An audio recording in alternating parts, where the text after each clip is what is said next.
Canciones de los 70 que fueron un fracaso y terminaron siendo éxitos mundiales.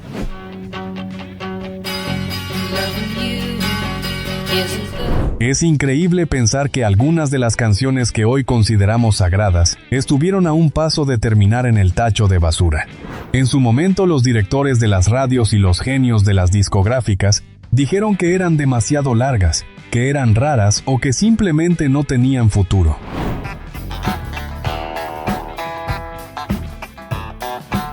Muchas de estas bandas estaban desesperadas, con un pie fuera de sus contratos, hasta que el público y no los expertos decidió que esos supuestos fracasos eran, en realidad, obras maestras.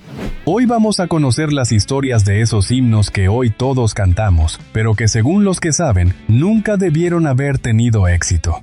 Acomódate, porque la justicia musical a veces tarda, pero siempre llega. Puesto 15. Piano Man, Billy Joel.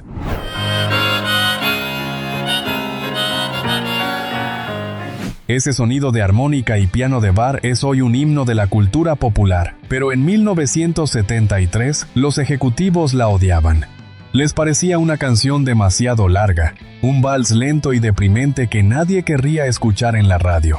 Billy Joel tuvo que luchar con uñas y dientes para que no la destrozaran en la sala de edición.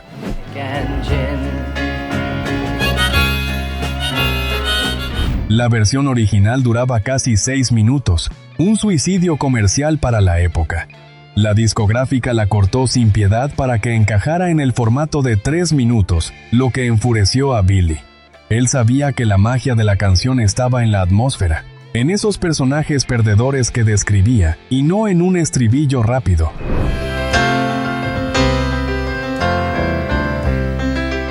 El final, con el acordeón y el piano desvaneciéndose, te deja con la sensación de que el bar está cerrando. Al principio el sencillo fracasó en las listas, pero años después, el público la rescató y la convirtió en la canción obligatoria de cada karaoke. Pero si hablamos de sueños rotos que luego se cumplieron, Supertramp tiene la palabra ¿cómo te llamas y de dónde nos ves? Déjalo en comentarios, me encanta leer las historias de quienes vivieron esta época dorada. Puesto 14. Dreamer, Supertramp.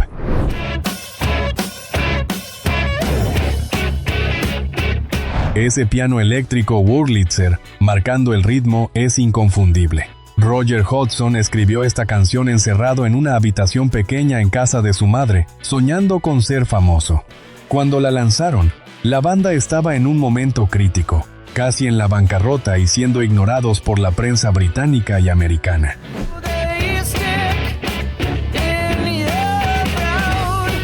La canción parecía demasiado teatral y blanda para el rock duro que dominaba la época.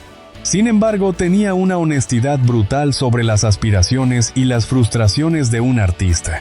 Tuvieron que pasar años y muchos conciertos en pequeños clubes para que la gente empezara a prestarle atención a este sonido tan particular.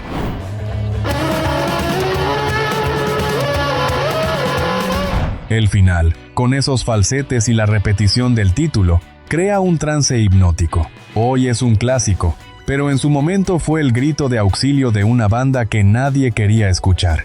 Y hablando de gritos y sueños que tardaron en despegar, Aerosmith casi se rinde antes de empezar. Puesto 13. Dream On, Aerosmith.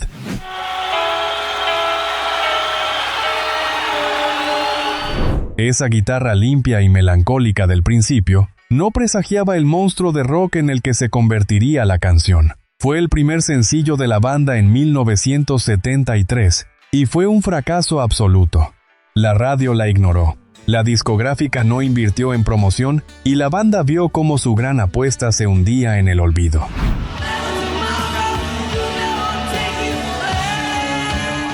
Steven Tyler estaba devastado. Había escrito esa canción sobre la ambición y el paso del tiempo, y parecía que su propia profecía de fracaso se estaba cumpliendo. Tuvieron que pasar casi 3 años y el éxito de otra canción para que la discográfica decidiera relanzarla, dándose cuenta del error garrafal que habían cometido.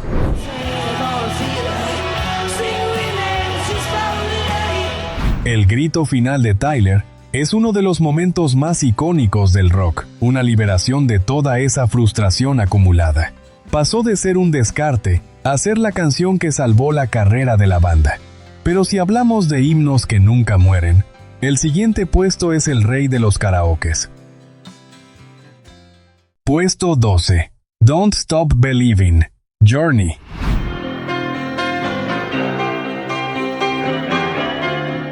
Ese teclado introductorio es capaz de levantar a un estadio entero. Aunque se lanzó a principios de los 80, es el resultado de la lucha de la banda durante toda la década del 70 por encontrar un éxito masivo. Curiosamente, cuando salió, nunca llegó al número 1. Fue un éxito moderado que poco a poco fue desapareciendo de las listas.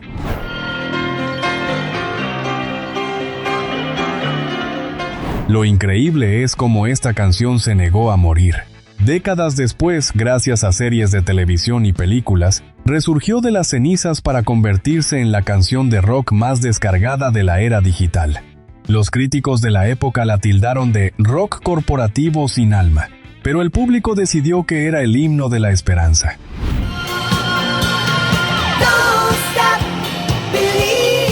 El solo de guitarra final es pura euforia. Es la prueba de que una canción puede tener una segunda, tercera y cuarta vida si conecta con el corazón de la gente. Pero volvamos a los 70, a una historia de amor prohibido y un fracaso inicial rotundo. Puesto 11. Laila, Derek and the Dominos.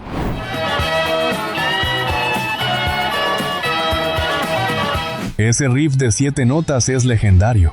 Pero cuando Eric Clapton lanzó esta canción en 1970, fue un desastre comercial.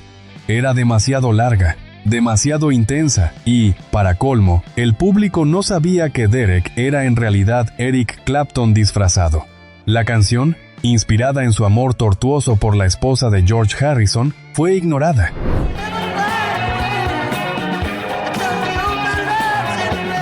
Las radios no sabían qué hacer con una pieza que tenía una primera mitad de rock furioso y una segunda mitad de piano instrumental melancólico.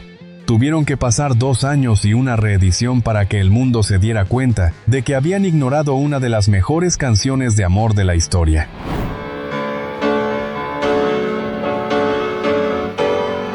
La coda de piano al final es de una belleza dolorosa. Como si estuvieras viendo una película triste bajo la lluvia. Hoy es intocable, pero nació siendo un B-side incomprendido. Y hablando de incomprensión, una banda americana tuvo que irse a Japón para que los tomaran en serio. Puesto 10. I Want You to Want Me, Cheap Trick. It's called I Want You to Want. Cuando escuchas la versión de estudio original de este tema, entiendes por qué fracasó. Era lenta, sin energía, casi una canción de bar barato. La banda la odiaba, la radio la odiaba, y el público americano la ignoró por completo. Parecía el final del camino para Cheap Trick.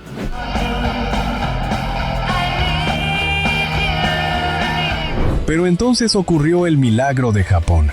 La banda fue a tocar al estadio Budokan y decidió tocarla mucho más rápido y con más rabia.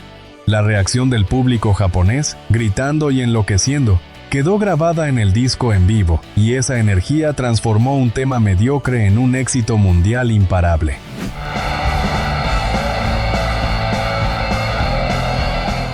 El eco de la guitarra y los gritos de las fans japonesas al final son parte esencial de la canción.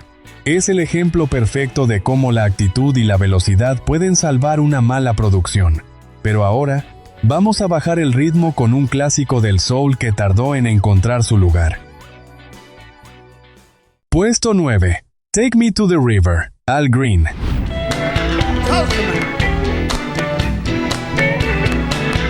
Ese ritmo lento y el sonido de los vientos sureños son puro sentimiento. Al Green escribió esta canción como una mezcla de sexualidad y religión, pero en su lanzamiento original fue un éxito menor, quedando relegada solo a las listas de R&B. Muchos la consideraban demasiado extraña, una rareza en su catálogo.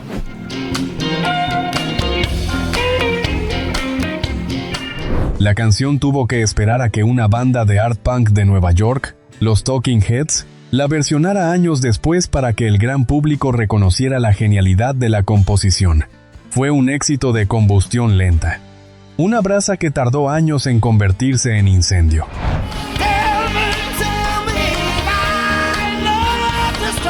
El final, con los vientos repitiendo la melodía, tiene una cadencia hipnótica. Al Green cobró más regalías por las versiones de otros que por su propio lanzamiento inicial, una ironía que seguramente le hizo sonreír camino al banco. Pero hablando de canciones largas que desafiaron a la radio, aquí viene el pájaro libre. Puesto 8. Freebird, Lynyrd Skynyrd.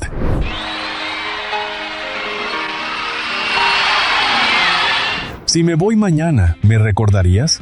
Esa balada suave de órgano y guitarra slide engañó a todos los ejecutivos. Les dijeron a la banda que una canción de 9 minutos jamás sonaría en la radio, que era un suicidio comercial y que debían cortarla. La banda, tercos como buenos sureños, se negó rotundamente.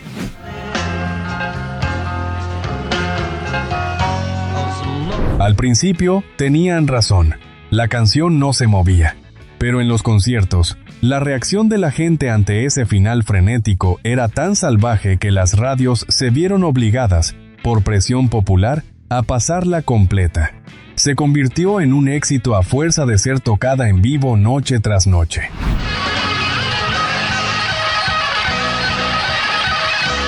El solo de guitarra final de 4 minutos es la venganza de la banda contra los que querían tijeretear su arte. Hoy es el chiste recurrente en los conciertos pedir Freebird, pero en su momento fue una apuesta arriesgada por la integridad musical. Y hablando de riesgos y maquillaje, Kiss estaba al borde del abismo. Puesto 7. Rock and Roll All Night, Kiss.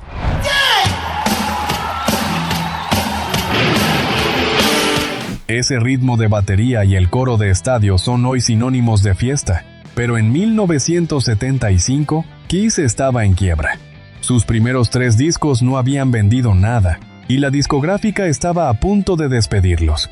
Necesitaban un himno desesperadamente para salvar sus carreras.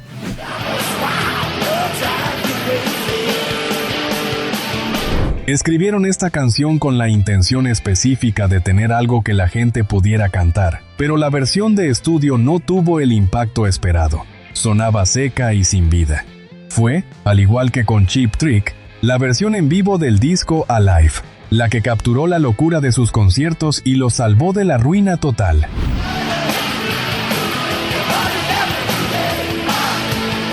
El solo de guitarra final, rodeado de explosiones y confeti en nuestra imaginación, es el sonido del triunfo. Pasaron de ser unos payasos maquillados sin futuro a ser los reyes del mundo gracias a que el público entendió el mensaje en directo. Pero si hablamos de incomprensión, el punk fue el rey. Puesto 6. Blitzkrieg Bop, Ramones.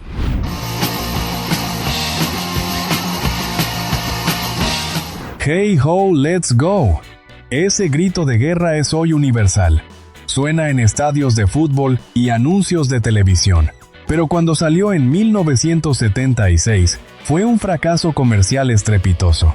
La radio mainstream no quería saber nada de 4 chicos de Queens con chaquetas de cuero y 3 acordes rápidos.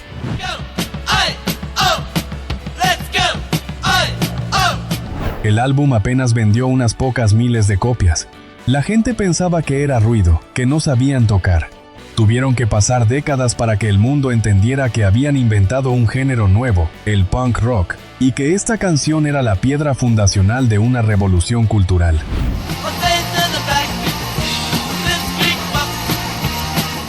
El final abrupto, terminando de golpe como si se les hubiera acabado la cuerda, es genialidad pura. Hoy es considerada una obra maestra, pero sus creadores vivieron gran parte de su carrera sin ver un centavo de este éxito diferido. Y hablando de punk con conciencia, los ingleses también sufrieron. Puesto 5. London Calling, The Clash.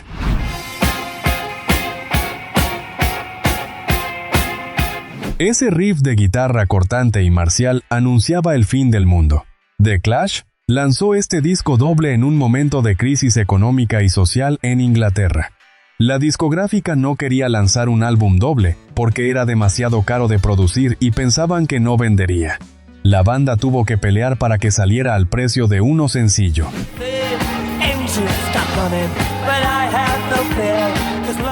En Estados Unidos, la canción tardó mucho en entrar en las listas. Era demasiado política, demasiado británica y demasiado agresiva para la radio americana acostumbrada al disco y al soft rock. Fue el boca a boca y la crítica especializada lo que, años después, la elevó al estatus de una de las mejores canciones de la historia.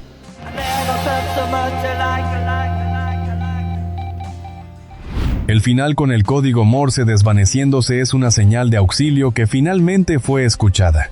Pasaron de ser unos punkis problemáticos a ser la única banda que importa. Pero si hablamos de rechazos épicos, nadie sufrió más que Meat Loaf. Puesto 4. Bat Out of Hell, Meat Loaf.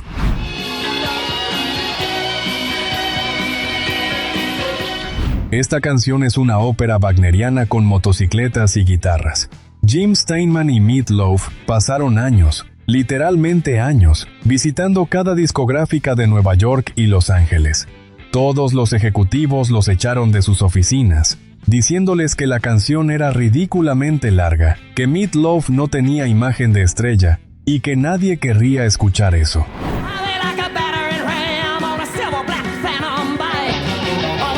Cuando finalmente un sello pequeño la sacó, el disco no vendió nada durante meses.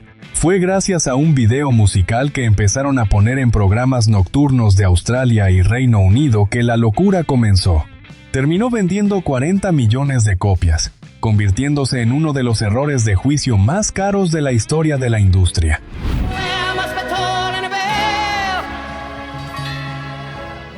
El final explosivo, donde el corazón del motociclista explota, es el triunfo del exceso. Es la demostración de que, a veces, ser demasiado es exactamente lo que el público necesita. Y hablando de intuición, Stevie Wonder tuvo que pelear por su sonido. Puesto 3. Superstition, Stevie Wonder.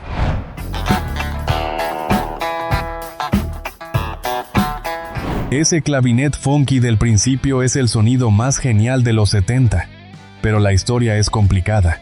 Stevie escribió la canción originalmente para el guitarrista Jeff Beck. Sin embargo, cuando los ejecutivos de Motown escucharon la maqueta, supieron que era un éxito y convencieron a Stevie de que la grabara él mismo y la lanzara primero, traicionando el acuerdo con Beck.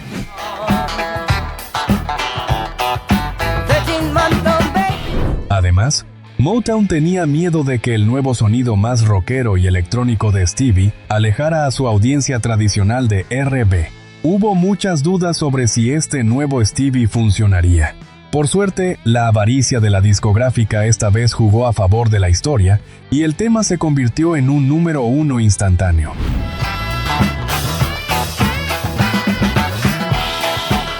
Los vientos finales son una explosión de funk que te obliga a bailar. Jeff Beck se enojó, pero el mundo ganó una obra maestra. Pero hablando de relaciones rotas y tensiones que crean diamantes, Fleetwood Mac es el ejemplo supremo. Puesto 2. Go Your Own Way, Fleetwood Mac.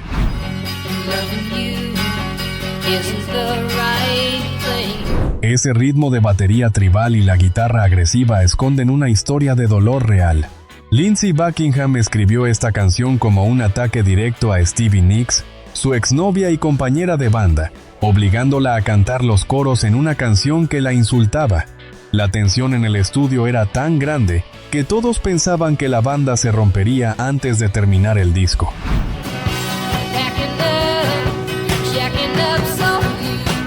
Muchos en la industria pensaban que airear los trapos sucios de esa manera era de mal gusto y que el sonido era demasiado crudo para la radio pop. Además, el ritmo de la batería era tan extraño que costaba seguirlo. Contra todo pronóstico, esa tensión palpable se convirtió en el atractivo principal.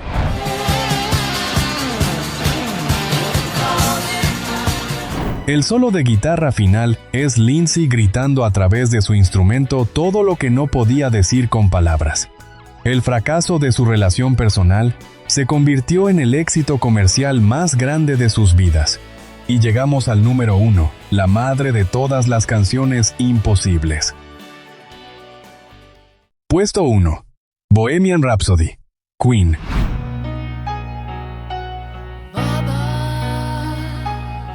Esto no debería haber funcionado jamás. Una canción de 6 minutos, con una sección de ópera, sin estribillo y con una letra sin sentido aparente.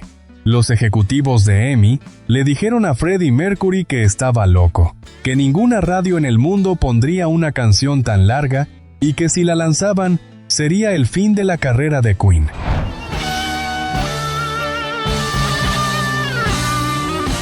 La banda se mantuvo firme y le filtró una copia a un DJ amigo, Kenny Everett, quien la puso 14 veces en un fin de semana. La centralita de la radio colapsó con gente preguntando dónde comprarla. El público decidió que esa rareza era genialidad pura, pasando por encima de la opinión de todos los expertos de la industria.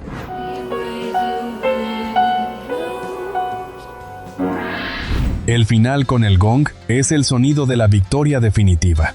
Bohemian Rhapsody es la prueba viviente de que el arte no debe seguir reglas y de que, a veces, el mayor riesgo trae la mayor recompensa. Gracias por acompañarme en este viaje de redención musical.